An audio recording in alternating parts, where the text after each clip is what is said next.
Bienvenue sur le podcast de nouvelledanse.com. Ici, on parle de danse, de danseurs sans retenue.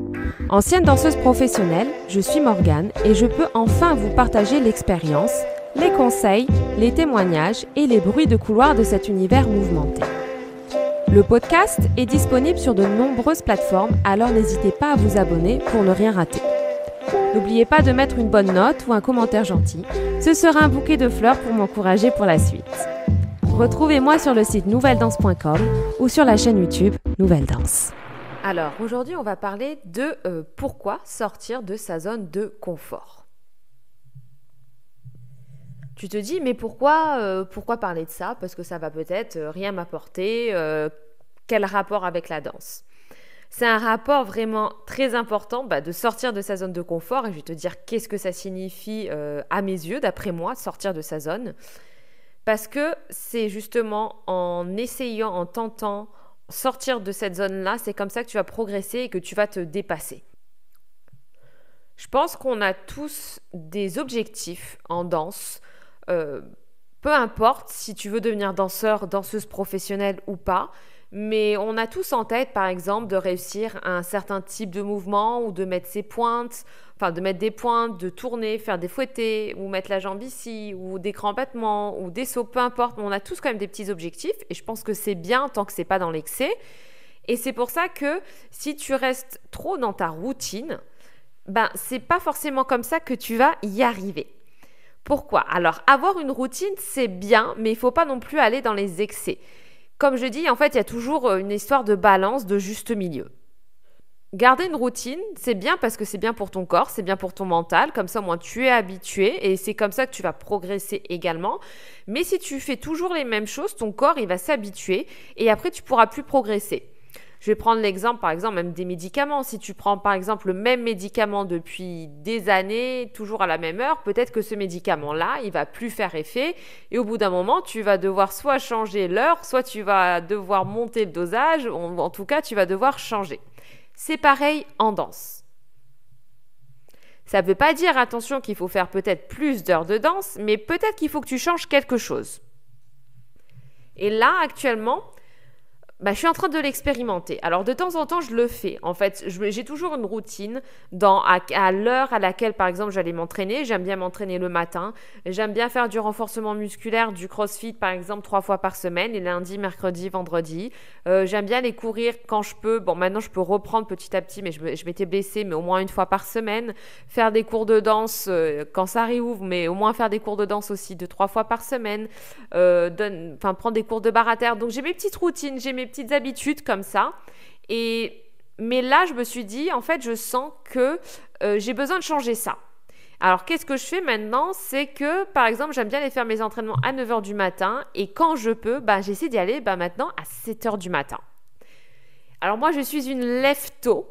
Je ne suis pas du tout du soir. Par exemple, moi, m'entraîner le soir, c'est quelque chose qui est assez difficile et je vais peut-être pas le faire tout le temps parce que, par exemple, j'ai des spectacles les vendredis, samedis soirs, donc je vais peut-être pas m'entraîner avant d'aller danser sur scène. Mais c'est vrai que je tente actuellement d'aller m'entraîner de temps en temps à 7h du matin. Et pourtant, même en étant une lève-tôt, c'est super difficile. Mon corps à 7h du matin, il est encore endormi et c'est vraiment difficile de réveiller le corps. Et je peux dire que j'ai mis vraiment 2-3 semaines pour m'habituer et là actuellement ça commence à aller un petit peu mieux, mais il m'a fallu quand même un bon mois pour m'y habituer. J'y vais pas tous les jours bien entendu, mais j'essaie quand même de le faire de temps en temps. Et justement, je sens que mes performances, à 7h du matin au début je me sentais pas autant performante parce que ça changeait totalement mes habitudes. Mon corps il se dit qu'est-ce qui se passe d'habitude à 7h tu t'entraînes pas. Et du coup, mes performances ont diminué au début et maintenant, je sens que je suis plus habituée et je me sens même beaucoup plus forte, beaucoup plus solide. Et c'est comme ça, c'est en te sortant un petit peu comme ça de cette zone-là et peut-être qu'il faut que tu changes un petit peu tes heures, tes créneaux pour, même si tu te dis, oui, mais d'habitude, c'est pas mes horaires, essaie, fais-le quand même. C'est comme ça, en fait, que tu vas progresser. Même en étant fatigué, et c'est souvent quand tu es fatigué, mais attention, une bonne fatigue, pas une mauvaise fatigue, que tu vas justement essayer de réfléchir un petit peu plus et en essayant de contrôler, de réfléchir à ce que tu fais. À 7 heures du matin, j'ai encore les yeux un petit peu endormis. Du coup, je suis obligée de réfléchir un petit peu plus au mouvement que je vais faire. Et c'est pareil en danse classique. J'essaie de m'entraîner maintenant à des heures qui sont différentes. Du coup, je suis fatiguée aussi. Mais maintenant, je commence à m'y habituer et je vois que je réfléchis d'une autre façon. Comment tu peux changer aussi ta routine? C'est changer de style. Changer de style de danse. On a souvent tendance à rester dans les choses qu'on sait faire ou dans les choses qu'on aime et on ne veut pas faire d'autres choses. Sauf que, alors je ne te dis pas qu'il faut faire quelque chose que tu n'aimes pas, sauf que des fois on a besoin de faire des choses pour progresser, même si tu ne veux pas devenir danseur professionnel comme je l'ai dit. Faire seulement une seule discipline et c'est tout, c'est pas ça forcément qui va te faire progresser. Ça va te faire progresser, mais au bout d'un moment, on stagne. Par exemple, que tu auras besoin de te renforcer ou travailler ta mobilité ou travailler totalement autre chose ou par exemple ton cardio. Et il faut que justement que tu progresses en faisant autre chose. Et ça, c'est sortir de sa zone de confort en se remettant dans un niveau, on va dire, débutant. Parce que oui, tu vas débuter dans une nouvelle discipline. Et oui, même pour son ego, c'est se dire, zut, en danse classique, par exemple, j'ai un niveau, par exemple, maintenant intermédiaire à avancé. Maintenant, je vais devoir commencer une nouvelle discipline. J'aurai peut-être sûrement un niveau débutant. Donc, je vais devoir apprendre du début. Donc, c'est pas facile. Mais il faut le faire. C'est en faisant d'autres choses, en allant voir autre chose, en essayant de nouvelles choses, de nouvelles disciplines qu'on va progresser. Même par exemple, j'aime bien voir des spectacles en contemporain. Le néoclassique, c'est vraiment mon style pour le coup. J'adore le néoclassique et à la base, je suis une danseuse un peu plus néoclassique même que classique pure. Mais j'ai jamais vraiment aimé le contemporain. Mais je savais que pour pouvoir danser des rôles et des spectacles dans le néoclassique, comme du Kilian, comme du Forsyth, comme du Balanchine, il fallait quand même des notions en contemporain. Le contemporain, j'en ai fait, j'en ai eu à l'école, mais même en étant adulte, même en étant professionnelle, j'avais pris le risque de partir d'une compagnie classique pour me faire une année dans une compagnie contemporaine pure et dure. Et tu vas me dire, pourquoi tu as fait ça? Ça m'a servi énormément. Alors bien sûr que je ne voulais pas rester 10 000 ans là-bas parce que je savais que ce n'était pas ce que je voulais faire. Je savais que ce n'était pas forcément le style que je voulais faire. Mais ça a été une expérience incroyable pendant une année. C'est ce qui m'a permis de me renforcer même en classique. J'avais mes cours de danse classique tous les matins, mais toutes les répétitions, tous les spectacles, c'était du contemporain. Et ça m'a permis justement à apprendre de lâcher prise, à me laisser aller, à apprendre différentes choses, à grandir en tant que danseur, en tant que danseuse.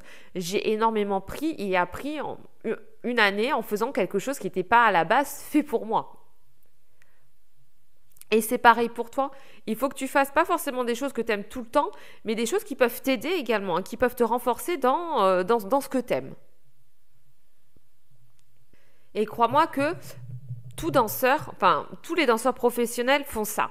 Je veux dire, par exemple, là, j'ai une amie qui va venir, qui s'appelle Morgane aussi, et qui est d'ailleurs, qui enseigne le contemporain sur la plateforme. Donc, tu la verras bientôt sûrement sur le site.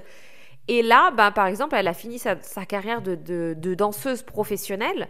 C'est une danseuse, classique, mais contemporaine également. Elle est moi, j'adore la voir sur scène et j'adore la voir en contemporain, vraiment. Et là, elle est en train de passer, par exemple, sa formation pour devenir prof de pilates.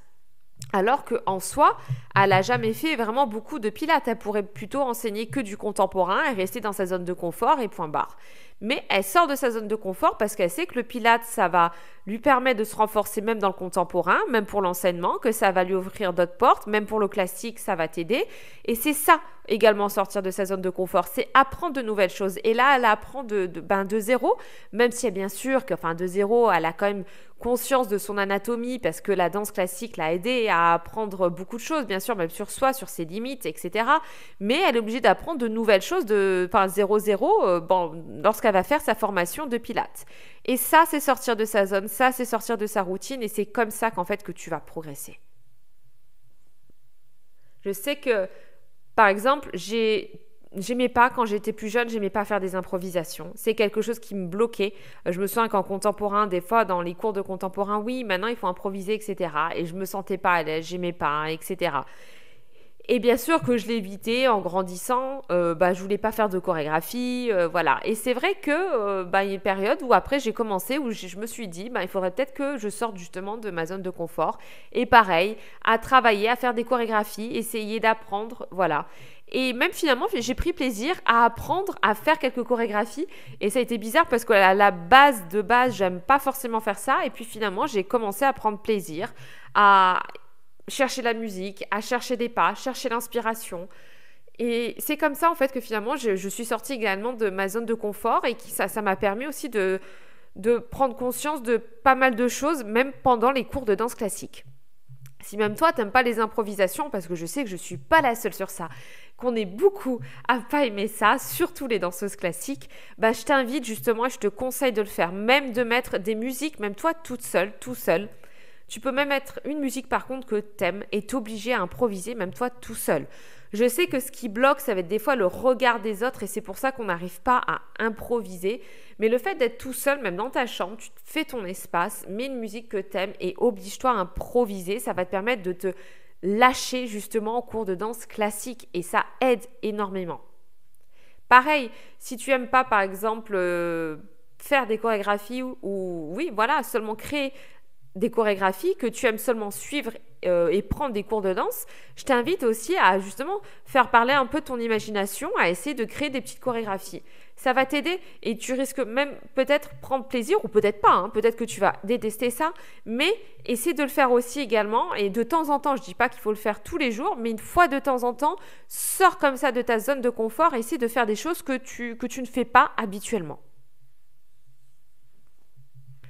Bon, bien sûr qu'il ne faut pas faire tout d'un coup. Si tu commences à changer tes heures de cours de danse, que tu en plus tu fais une autre discipline, que tu changes également, que tu fais un autre style de danse, tu vas pas t'amuser non plus maintenant à faire des chorégraphies, à faire ci, à faire ça. D'accord ? On fait les choses petit à petit, on fait étape par étape, mais fais de temps en temps un petit quelque chose. Tu vois, là, moi, depuis 1 mois, je suis en train de changer mes horaires d'entraînement et je le fais régulièrement et je sens que ça a un impact même sur mes cours de danse classique. Donc peut-être que toi, fais autre chose. Si tu as des problèmes avec l'improvisation, essaie d'improviser 1 fois au moins 2 fois par semaine. Tu te dis, je vais prendre 20 minutes, voilà, 2 fois par semaine, je vais le faire pour voir ce que ça donne. Tu vois que tu es vraiment bloqué, va faire d'autres styles de danse comme du contemporain, du jazz ou autre chose. Tu sens que, par exemple, au contraire, t'es un peu trop rigide également. Tu peux faire du yoga, du pilates. Fais toujours en fonction de tes besoins, mais sors comme ça de ta zone de confort. Et crois-moi, mais vraiment crois-moi, que peut-être qu'au début, ça va être difficile. Et ça va être, même pour toi, psychologiquement, ça risque d'être difficile d'accepter que tu te sens pas bien, que t'es pas bien, etc. Mais au bout de quelques semaines, il faut que tu n'abandonnes pas, n'abandonne surtout pas. Crois-moi qu'au bout d'un petit mois, tu vas sentir des progrès. Vraiment, c'est toujours une question de temps. On veut toujours avoir des résultats le jour J ou dans la semaine et ça fonctionne pas comme ça. Le physique, le corps humain, il ne fonctionne pas comme ça. C'est notre petit cerveau qui fonctionne et qui décide. Et pour ça, il faut te laisser du temps. Toujours laisse du temps. Peut-être que pour toi, ça va prendre 1 mois. Peut-être que pour une autre, ça va prendre 3 mois. Peut-être que pour une autre personne, ça va prendre 2 semaines. Peut-être que pour une autre personne, ça sera 6 mois. Mais laisse-toi le temps. Mais je pense que déjà, toujours au bout d'un petit mois, tu vas sentir déjà quelques bénéfices. J'espère qu'avec ce podcast, tu changeras un petit peu ta routine pour sortir de ta zone de confort sans aller dans les extrêmes. Faut pas que tu sortes totalement de ta zone de confort tout le temps, surtout. Et il faut pas non plus que tu restes trop confortable dans ta zone. Il y a seulement un juste milieu et il faut que tu le trouves.